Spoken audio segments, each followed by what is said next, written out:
Hey everyone, welcome back to K-Korner, the channel where we dive into the wild world of entitled people and their unbelievable stories. Hope you enjoy it, and without further ado, let's go. I'm a professional driver. As such, on the roads in the United States, there are different truck stops throughout the country that have a pay-to-park system, usually with about 10 to 20% of the lot marked off as reserved, with each space costing $15 to $25. The truck stop where this took place had parking for $17, which is relatively cheap for a guaranteed spot. The spots are reserved for 24 hours, starting at 4 p.m. local time and extending to 3 p.m. the following afternoon. I knew that I would have a late-night delivery, so I came to the truck stop around 3:30 p.m. and paid for a reserved spot. I told the manager on duty that I had a delivery up the road that night and would be back once the delivery was completed, but should still be able to clear out the spot by the next afternoon, today. She told me that this was okay, and she would mark the spot as sold when I left. That way, if someone else came in trying to reserve that spot, she could consult her notes and deny the sale. At 11:15 p.m., I took off for my delivery. I didn't get out of that facility until 2:30 a.m. this morning. Groggily, I drove back to the truck stop to reclaim my paid-for spot, only to find that the reserved parking spaces were all full. I called the manager on duty, and after giving her my information, informed her that all the spots were full, and that someone had parked in a spot without paying for it. She sent her other employee out to start checking trucks. The culprit was from a company known for their bright orange trailers, and he was a company driver. The other employee started banging on his door to inform him that he was parked illegally and had to move. Meanwhile, I could see the commotion from my mirror, from my vantage point in the fuel island where I had been instructed to temporarily park. The driver answered the door with a bottle of Heineken in one hand and some sort of smoking implement in the other. I know what it is, but for the sake of the guidelines, I'm not going to say it. I decided to roll down the window to hear the commotion. I heard the employee tell the driver to either move, or the towing company and police would be involved. The driver was flat out irate that someone had the audacity to tell him where he could and could not park. So he slammed the door on the employee and threatened him. The employee called the police and the tow company, and the police showed up first. I had worked for this company before, so I knew their policies and, more importantly, what they can and cannot have in their trucks. Alcoholic beverages are not allowed in the cab. Anything that isn't a cigarette or a cigar and a lighter is also not allowed. The final blow: a firearm of any kind is absolutely not allowed, especially not loaded. This driver had all that and some other illegal substances in his cab, so he was hauled away in cuffs. His truck was hauled away on a wrecker. After the commotion died down, I made a call to the company's safety director and informed them that their rig would be in an impound lot, and their driver was going to jail over the illegal stuff he had in his truck. She thanked me and said that he would definitely lose his job, especially over the alcohol and the other illegal substances. I guess he played the mess around and find out card, and it bit him in his career. Let me start by saying that I love my in-laws, but their spending habits and choices are driving me up the wall. I am having a second grandchild, and they live over 20 hours away by car. I would love for them to live closer, since my children are most likely going to be their only grandchildren. However, they keep waffling on moving. That would be okay, but they cannot afford the house they live in. We live in a much more affordable area, so they could get a house as nice as their current one for much less and have the excess to live off of. Either way, they need to sell the house. It is a 5-bedroom home with a pool and gardens, and they cannot afford the electric bill for it on their fixed income. On top of this, they have bought 2 recreational vehicles in 10 years and can no longer afford their most recent one. My mother-in-law said they always thought they would be able to afford a groundskeeper and help in their old age. I am shocked because these are working-class government servants. They made solid middle-class salaries but are not wealthy. Why did, and do they think they should be able to afford all of that? They say they worked hard all their lives, so they should. Well, in my mind, we all work hard and most people cannot. Their solution for being around the grandkids more is to rent a house in our neighborhood. Our neighborhood has 2-story, 3+ bedroom homes, and it would mostly be the mother-in-law here, and she would only be here 6 months out of the year at most. She is also suggesting we subsidize this living arrangement, since she will be helping us. We are already paying $20,000 a year in childcare costs, and that will only increase in the coming years. Rent in our neighborhood is also not cheap, and what business does a grandmother alone have renting a 2,000 square foot 2-story home with 3 bedrooms by herself, while also keeping her large house 2,000 miles away? My solution is maybe us buying another property nearby where we live. I found an affordable 2-bedroom, 1-bath bungalow that is cute and biking distance from our neighborhood. We have been thinking about buying another property anyway. It already has bars installed in the bathrooms, so it would be a great setup in 10 years when the parents burn through their money and need care. We can Airbnb it or rent it when a grandparent is not living there.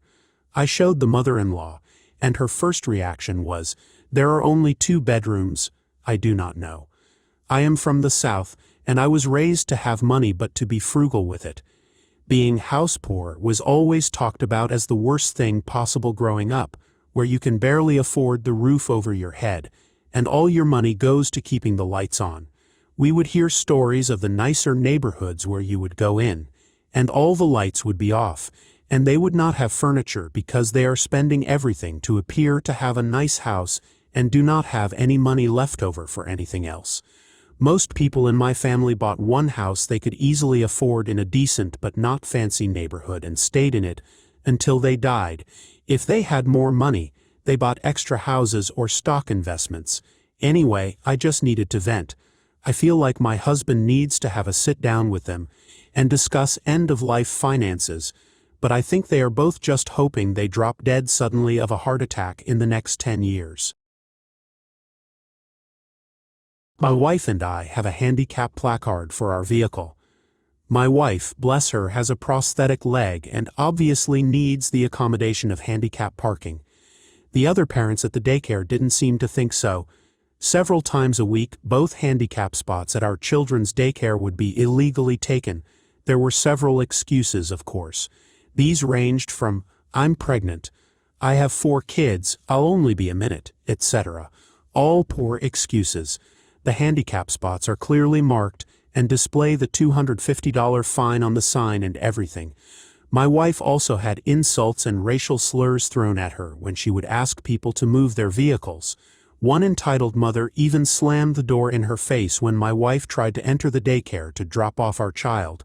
We asked the daycare for help and spoke to their director. We were assured we would be helped and the spaces would be available for those who need them. When my wife and I would bring parking offenders to the staff's attention, they would mostly just shrug their shoulders. So no real help there. Fine. I tried calling the police non-emergency line, gave vehicle information, plate numbers, and took pictures under the advice of the police, etc. Still, nothing changed. One entitled mother even threw an entire 7-Eleven Slurpee on my car when I asked her to move her car, and I called the cops when she refused. Was she cited? Nope. No ticket because we're really not doing that right now because of COVID. I was flabbergasted. I had to get my car washed. This went on for years. We would tell the daycare staff and call the police because we will help you. No real help was ever given. No parking tickets were written by the police despite giving them pictures like they told us to do. Nothing. A few months ago, things finally tipped over the edge. I'll admit, I lost my cool, so I'm not 100% innocent either. A vehicle was blocking the handicap parking again. I spat on the windshield in frustration. The entitled mother saw this as she walked out of the daycare and began yelling at me, shouting that she was going to slash my tires and that she had a gun on her. The police were called. The cops showed up, we showed them our placard, explained the situation again, and I got a $150 ticket for disorderly conduct. Okay, I can take responsibility for what I did wrong. That's fine. What about the entitled mother? No ticket at all. At this point, I'm angry. I asked the cop if he was serious. I asked what was the point of calling them for years, like the department had told us to do if nothing ever gets done. No real answer from him. The cop replied to us that she wasn't getting cited because we were not inconvenienced. Are you serious? This is where the legal advice forum comes in. A fellow user there messaged me and told me it might be a good idea to contact my city council for help. I honestly never thought of such an idea, so I gave it a shot. It was Friday on a holiday weekend, so I wasn't expecting a response until at least Monday, but they got back to me within 2 hours with actual help. I was shocked. They got me in direct contact with the police chief, who got a marked police vehicle parked at the daycare in the mornings for a week. These parents, with a very obvious cop parked by the door, still illegally parked in the handicap spots. How clueless can you get? One entitled mother even tried to get out of a ticket by rolling up her window and pretending the cop wasn't there writing a ticket. One officer was kind enough to inform me they wrote over a dozen tickets in a week. After this, my wife told me she has been able to park at the daycare ever since it was finally properly enforced. Should it have taken this long? Oh no, it shouldn't have. I'm just glad my wife has access to the parking she needs when dropping off and picking up our child. Enjoying the stories yet? If you do, please subscribe, like, and comment. Hello, my previous job had me working as a food service worker in a bakery. I worked at a berry-themed amusement park for about 2 years before quitting a few months ago for a better-paying job. I liked the job for the most part. Most people were cool, and I only encountered difficult individuals during busy seasons. My co-workers, with the exception of 2 who disliked me, had my back during these encounters. We were also right next to the park's security office. The setup of my location was a bit weird and specific.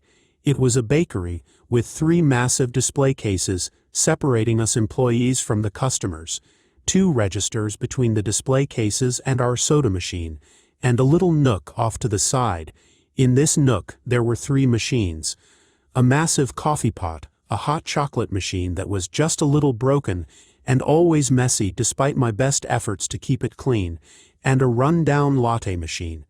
There was a counter right next to this machine where the coffees and such would be called out.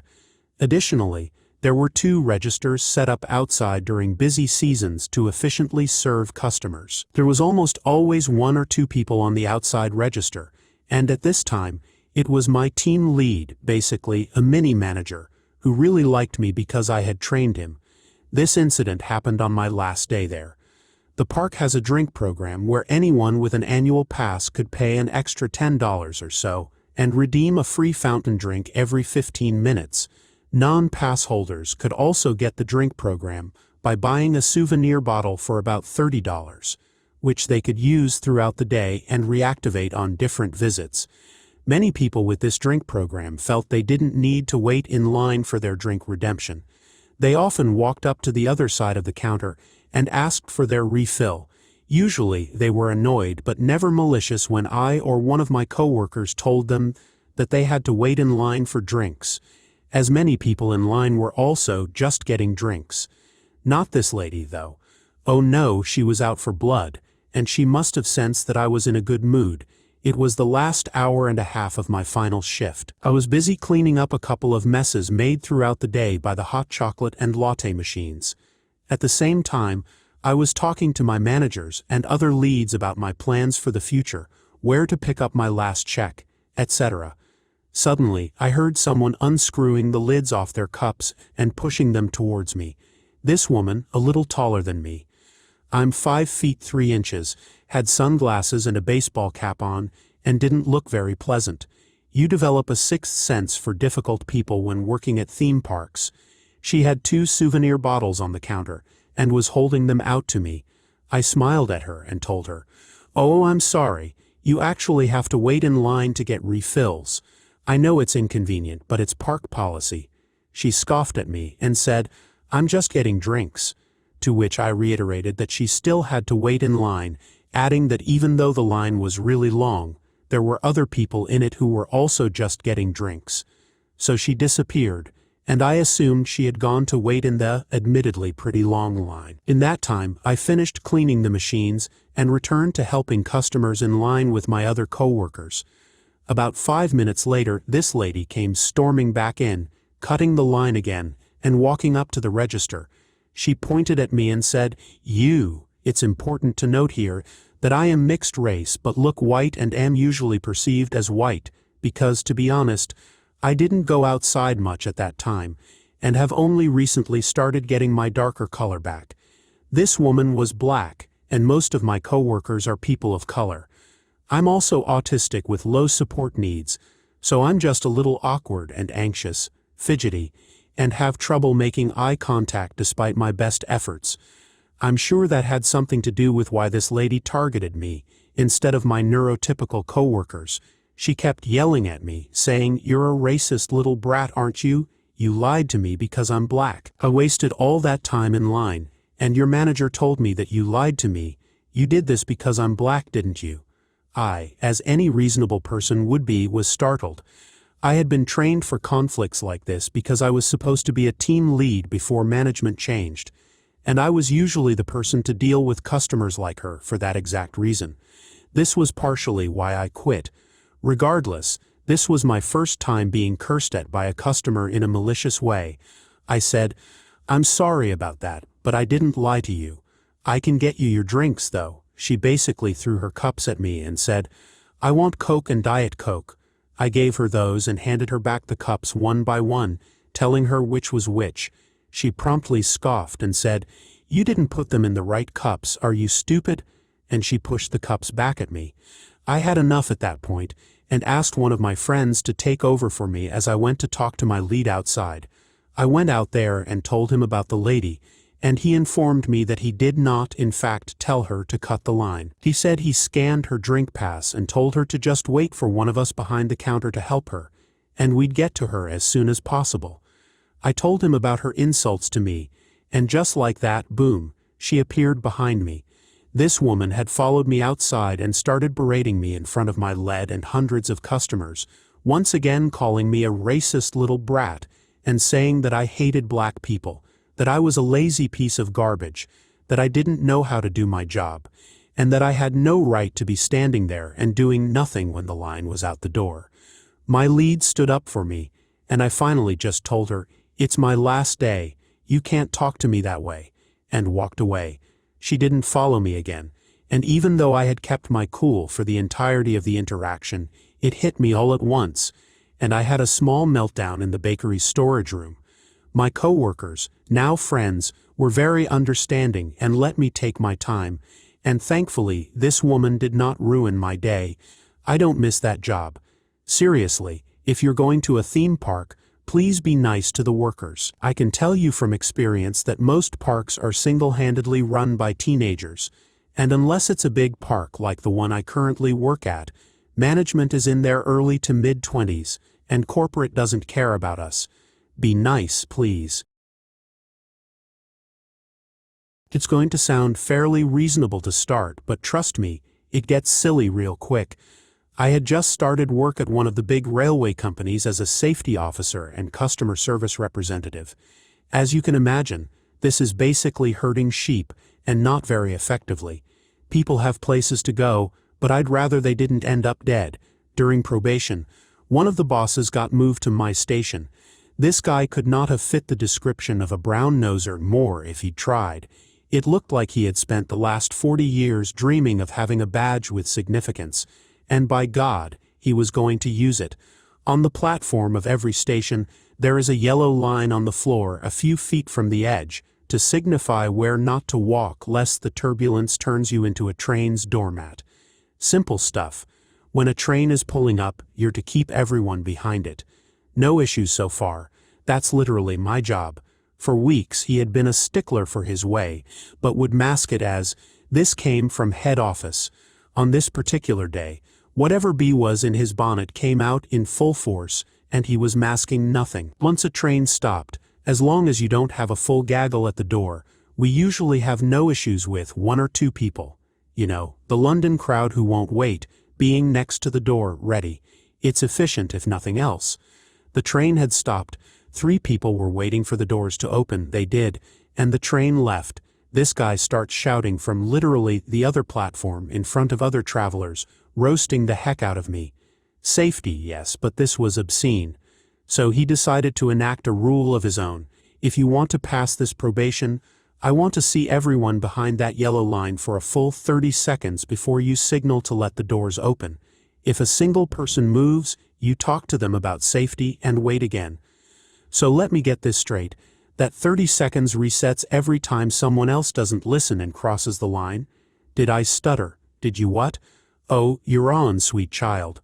Throughout that day, I was honestly looking at my watch more than anything else. Remember, it's for your safety after all. Plot twist, dual line station, one into the city, one on the way to London. No way past it. If a train is delayed, nothing else moves. Cue about 2 hours later, and sure enough, the manager comes charging down the platform. What the heck are all these delays for? I've got head office tearing us a new one, just making sure we adhere to the 30 seconds, boss. I've never had so much feedback about safety. Well, the feedback I'm getting is we now have a near 10 train bottleneck at this station. Firstly, it's you who have a bottleneck, not us. Second, I'm merely doing exactly as you asked. His face dropped, clearly understanding what had happened. Right then, you can talk to the area manager and explain this yourself, because he's going to be here in about 15 minutes. He's coming here. Ha, deal. Did he go as white as a ghost? Yes. Did he try stopping me from seeing the area manager? Yes. Was he successful? Heck no. What ensued was maybe a 20-minute conversation between me and the area manager. I found out that this manager had been moved more than a few times for various issues. The meeting between them lasted probably 90 seconds, if that. Then, a very sheepish-looking manager slowly slinked up to me, and in the lowest voice ever said, "You're doing a good job. I trust you to use your judgment with the onboarding process," and then immediately scuttled away. He's moved on since, but apparently, it was a personal request this time. Can't think why. This took place around 9 years ago. I only remember the timeline because it was the year my youngest nephew was born. I became friends with this girl, M, around the time my job had finished rebuilding for a long overdue renovation. When the store reopened, that was when we met and became friends. We were friends for maybe roughly a year, if not a little longer than that. Some of my family that met her didn't really like her from the get-go, though I was blind to it, as I try to see the good in people, as sad as that is. But over time I had started to notice a few things. Such as when she had broken her arm, she couldn't do some things due to the kind of cast that she had, which wasn't waterproof, so it made it hard for her to do dishes. So I had offered to help with her dishes. Though the day I was supposed to come over I was called into work and I needed the money. So I thought that she'd be asleep still, so I'd go over after my shift. So I went to work and didn't call. Now I started, and still think I should have said something, and I felt bad. But what made it worse was that after that, M bitched and moaned about it to coworkers all day. It had started to cause stress in me to build up as well as guilt, and 2 of my cousins came in that day. We're about the same age, so we get along. They asked me how I'm doing, and they noticed how quiet I was. When they saw that, they asked if I was okay. I had just shrugged and they knew something was wrong. Asked again, and that was when I broke down in tears.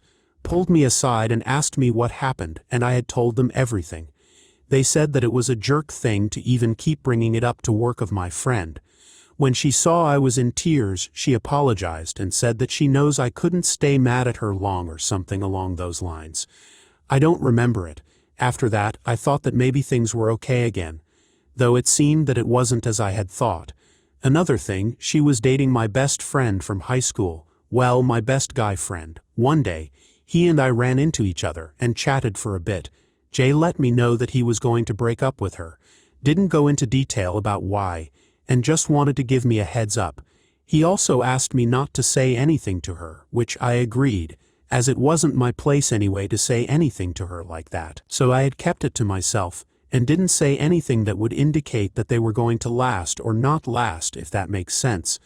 Well, he didn't do it right away because of circumstances, such as her grandparent passing away, as my friend didn't want to do anything that would only worsen her pain. So, in September, M video called me, and she was just downright in tears. I don't recall everything that was said or what she said before I ended up saying this. I kind of knew that Jay was going to break up with you for a while. Moment I said that, she glared at me and hung up. I felt guilt over that, and gave her space for the time being.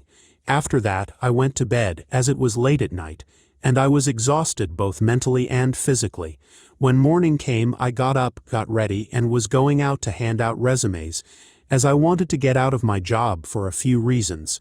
One was due to lack of scheduled hours, how I was treated sometimes etc. Well, before I left my brother's home, was living with him here when I worked, and back at mom's and our stepdad's home in the country when I didn't work because I lost my apartment. That is another story.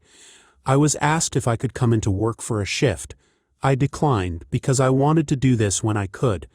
Plus, I didn't think I could mentally handle too many people after the night before. After that, I went out to hand out resumes to places where I knew they were hiring. As I did, I saw M at a McDonald's and frowned. So I texted her if she was still mad at me, and left it at that. After that, I started to bike past a Tim Hortons to make my way to a pet store. Love Animals helped with an animal rescue for years. Well, there was a big line in the drive-thru, and as I'm biking past, a car is coming out and we didn't see each other due to a truck that was in the line. It had one of those big dome things on the truck bed, so we didn't see each other. Thankfully, he wasn't going fast or anything when leaving, but well, he hit the back tire of my bike, which knocked me down. I fell on the ground, landing on my left arm, and my leg was caught in the frame of the bike. While I'm on the ground, I'm just kind of blinking, going like, what the fuck just happened? Though, I just kind of laugh, as that is one of my coping mechanisms with pain, or at least with what little pain I was feeling at the time. People came out to check up on me to make sure I was okay. I was. I just asked if someone could get my bike off of me so I could try to get up. They do, so I try to move, as I didn't feel anything in my back that would indicate pain or anything like that. I've fallen on my shoulder before from riding my bike, going faster than I was, and only hurt my shoulder a bit. Though, as I tried to push myself up, I fell back down. I'm just like, what the hell? I look up at those around me and asked if I could have help. My arm couldn't support my weight. I get help up, moved over so I'm no longer impeding traffic, which I didn't mind. I didn't want to block anyone anyway. Anyway, an ambulance is called for me. I'm just sitting and relaxing, and with how I couldn't move my arm from its bent position, I'm thinking I think I broke my arm. The guy is apologizing over and over again for hitting me, and I'm just like, it's okay, we didn't see each other. A worker came out and asked if I was okay, and I said yeah. I'm just waiting for an ambulance at that point. Then they asked me for my information since I was hurt on their property. So I'm thinking, fair, and do so. Then they asked me if I wanted them to hold on to my bike for me, and I asked if it isn't too much trouble. I'll ask my uncle to come get it for me. They take my bike for me and put it where it would be safe. Well, I get taken to the hospital after that. Well, after I spoke to the police as well, since where I live, you can't bike on the sidewalk with tires the size I had. So that was fun. Anyway, once I get to the hospital, I'm in the waiting room debating on calling my mom or not. Pros, she won't kick my ass. Cons, she'll kick my ass. So I called and asked my mom if she was still visiting my brother. She was, and asked why. I still remember the convo. Hey mom, you still in town? Yeah, why? Single quote ... I'm at the hospital. What, why? I was hit by a car. How did you get there? Ambulance, I'm on my way. So, after being in the waiting room for hours among hours, I think I got there around noon. 1. I got out after 6 and didn't have my pain meds yet. Went to my job to let them know I'll have to be off for a bit, till I get my cast. Had broken both bones in my left elbow. So, once that was done, we went to my brother's place just to rest for a bit, and that was when I got a reply back from my friend. M texted that she was still mad at me for hiding that I knew about my friend breaking up with her beforehand. I don't remember all of what she texted, but I had asked her if she could chew me out later, that I was hit by a car and broke my arm. Well, she just kept going on and on. I'm getting fed up, glare at my phone and send this. It's not verbatim but it's close. Look, I get that you're mad at me, but I was hit by a fucking car. Just got out of the hospital after being in there for longer than 5 hours. And I don't have anything for my fucking pain. Just bitch at me later, damn it. After that, I shut my phone off, I think, and just relaxed. Got my meds filled out and then went to my parents' place in the country. Though, while I was off work, my friend was bitching about me to coworkers both inside and outside of work.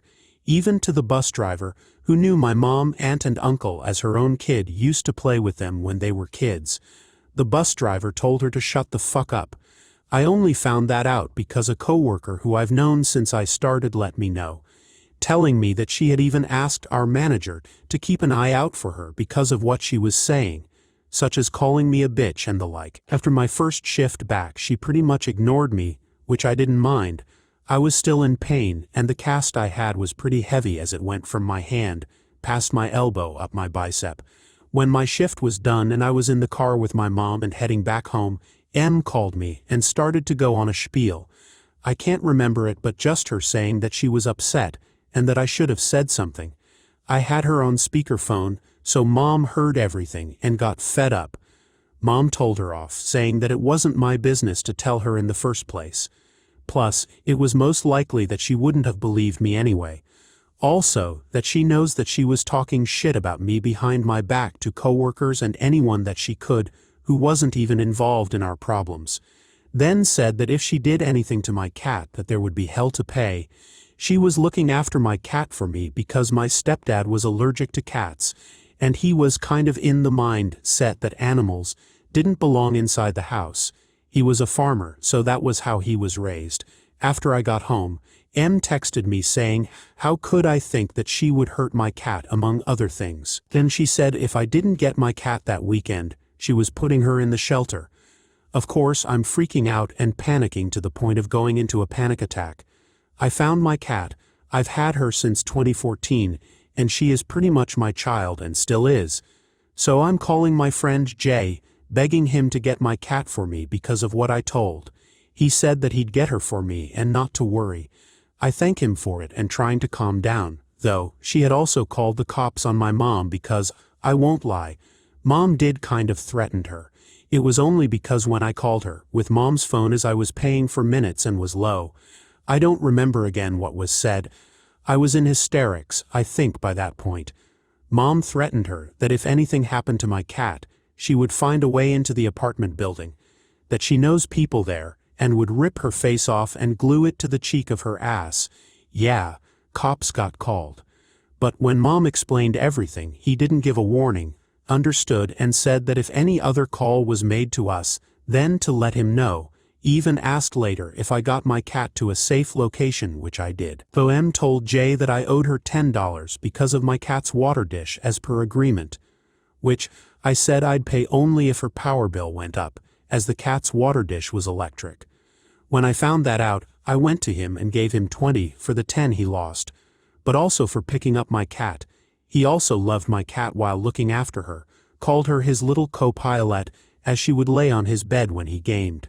After that, Mom and I were getting texts from unknown numbers, which I knew was her, as she had used an app on her phone before to text me with unknown numbers and the like.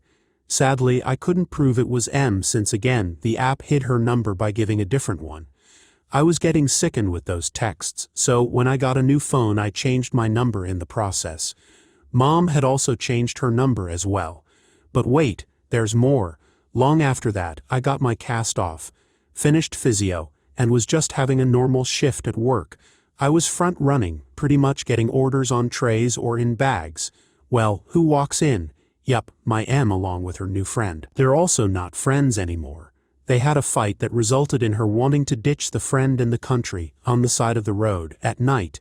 Em got punched in the face afterwards for getting in her new friend's face constantly while yelling at her. This happened maybe a couple years later. I don't remember when. Well, she sees me, and I don't really say anything to her. I just tray her and her friends food and say the name, and go back to my tasks. When she sits down, she's crying and on the phone with Jay, who only really talked to her when he wanted rides to get smokes. He wouldn't touch her with a 10-foot pole, haha. Anyway, she's crying that I was giving her a dirty and angry look. She was glaring at me, and I don't know why," his answer. "Well, you were talking shit about her behind her back, and threatened to put her cat in a shelter months after she was backstabbed by her friend from high school as she lost her apartment." She could only say, "Oh, right, yeah. And another thing, the friend, see that while I had been backstabbed, he did apologize, got his life back together, and we're kind of talking again. Well, he told me something interesting. Turns out, M had been thinking of putting my cat in a shelter for a little while before our fight. When he heard that, he just said, 'I may not be talking to OP or like her right now, but I won't stand by or be near someone who would do that to someone that is supposed to be their friend.' Also, my friend Jay had told me that M had been jealous of our relationship. Despite the fact that Jay and I were like siblings, known each other since high school, and we had no romantic feelings toward the other. But she was trying to ruin our relationship through means that I don't know or remember at this point. Years after that, she messaged Jay and asked him if he'd ask me if I would ever meet with her so she could apologize to me. He felt bad for even asking me that, thinking he betrayed me in some way. I said, just told him, dude, it would have only been betraying me if you gave her my new number, which he thought it over and agreed with me on that.